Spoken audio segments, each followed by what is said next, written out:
110%।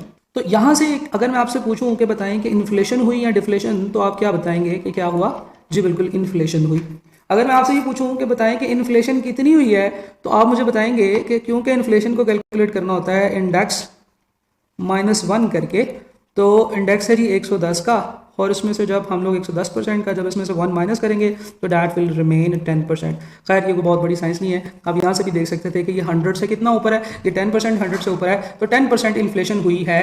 For example हम years भी consider कर लेते हैं 2016 और 2017, इसके दरम्यान में 10% इन्फ्लेशन हो गई है, 10% चीज़ों की प्राइस में इंक्रीज आ गया। अच्छा जी, आप एक जगह पे जॉब करते थे और आपने 2016 में जॉब करना स्टार्ट की। स्टार्ट पे जो आपकी सैलरी थी वो थी 1 लाख रुपए, और जब 2017 आया आपकी सैलरी आपके एम्प्लॉयर ने कर दी 1,09,000 रुपये। चले ऐसे करते हैं 1,10,000 रुपये कर देते हैं। अच्छा देखें, जिस टाइम पीरियड के दरमियान में आपकी सैलरी बढ़ी है उस टाइम पीरियड के दरमियान में इन्फ्लेशन भी 10% इंक्रीज हुई है। अगर आप गौर से देखें तो ये जो सैलरी में इंक्रीज है ये भी कितना है? 10%। आपकी सैलरी पहले 1 लाख रुपए थी, आपके एम्प्लॉयर ने उसमें 10% यानी कि 10,000 रुपये ऐड करके उसको 1,10,000 रुपये कर दिया, आपकी सैलरी में इंक्रीज हो गया। और अब आपसे आपके ऑफिस वाले जो हैं वो ये कह रहे हैं कि भाई क्योंकि तुम्हारी सैलरी बढ़ी है, अब तो तुम्हारी मौजें हो गई हैं, तो तुम जो है वो पार्टी खिलाओ। बिल्कुल ठीक है, 10,000 रुपये सैलरी इंक्रीज हुई है, पार्टी बनती है, लेकिन अगर आप गौर से देखें तो 10% इन्फ्लेशन भी तो हो गई है। पहले जो चीज़ें 100 रुपये की आती थी अब वो 110 रुपये की आती हैं। पहले आपको 100 रुपये मिलते थे, अब आपको 110 रुपये मिलते हैं। तो अगर देखा जाए तो जितना आपकी सैलरी में इंक्रीज हुआ उतना इंक्रीज महंगाई खा गई। पहले आप जितने पैसे कमाते थे अब भी आप उतने ही पैसे कमा रहे हैं अगर हम परचेजिंग पावर की बात करें। हाँ, मनी वैल्यू में अगर हम बात करें तो पहले आपको 100 नोट मिलते थे हजार वाले, अब आपको 110 नोट मिलते हैं, 10 नोट ज़्यादा मिलते हैं। लेकिन अगर पैसे की वैल्यू के हिसाब से बात करें तो अब आपको अभी भी उतने ही पैसे मिल रहे हैं और एम्प्लॉयर ने आपके ऊपर कोई एहसान नहीं किया है आपकी सैलरी में इंक्रीज करके। तो ये जो इंक्रीज आपको नजर आ रहा है ये असल इंक्रीज नहीं है, ये रियल इंक्रीज नहीं है।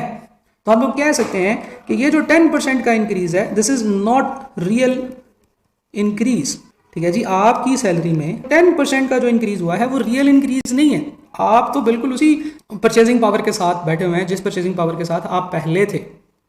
जितनी परचेजिंग पावर आपकी पहले थी उतनी ही परचेजिंग पावर अब है आपकी। This is not real increase, हम इसे कहते हैं कि ये नॉमिनल इंक्रीज है, नॉमिनल इंक्रीज इन वेजेस। एक और सिनेरियो देखते हैं जी।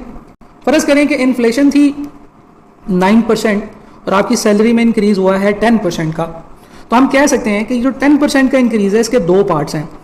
एक तो 9% का इंक्रीज है जो कि कंपनसेट कर रहा है असल में इन्फ्लेशन को, ठीक है जी, कंपनसेटिंग द इन्फ्लेशन। और 1% का जो इंक्रीज हुआ है जो कि over and above the inflation था, 9% की इन्फ्लेशन से ज्यादा जितना भी आपका इंक्रीज होगा that is real increase in wages. तो अब अगर कोई आपको कहेगा कि भाई तुम्हारी तो सैलरी में 10% इंक्रीज हो गया है, तो आप उसे कहेंगे 10% इंक्रीज नहीं हुआ, सिर्फ 1% इंक्रीज हुआ है क्योंकि 9% का जो इंक्रीज है वो तो इन्फ्लेशन खा गई है। सिमिलरली एक और एग्जांपल लेते हैं। देखें जी, 5% आपका इन्फ्लेशन रेट है और आपकी जो सैलरी में इंक्रीज हुआ है वो हुआ है 3% का, 3% सैलरी में इंक्रीज हो गया। अच्छा, सैलरी में इंक्रीज 3% का हो गया तो लोग आपको मुबारकबाद देने आएंगे, तो आप उनसे मुबारकबाद तो रिसीव कर रहे हैं। हाँ, अगर कोई बंदा आपसे ये कहे कि मिठाई खिलाएं तो उन्हें कहें कि भाई साहब मिठाई तो मैं नहीं खिला सकता क्योंकि मेरी सैलरी में बजाय इसके कि इंक्रीज हो मेरे पैसे की वैल्यू में, मेरी परचेजिंग पावर में कमी आ गई। ठीक है जी, यानी कि मैं कह सकता हूँ कि सैलरी में जो 3% का इंक्रीज हुआ है 5% की तो मुझे इन्फ्लेशन पड़ गई है और -2% जो है ये मुझे इसका इफेक्ट पड़ रहा है कि मेरी सैलरी इंक्रीज नहीं हो रही। तो मैं इसे कह सकता हूं कि ये मेरे पास रियल डिक्रीज है, तो मेरी परचेजिंग पावर में 2% का डिक्रीज आ गया है। अच्छा, अगर आपसे ये पूछा जाए कि इस सिचुएशन में आप फायदे में हैं या नुकसान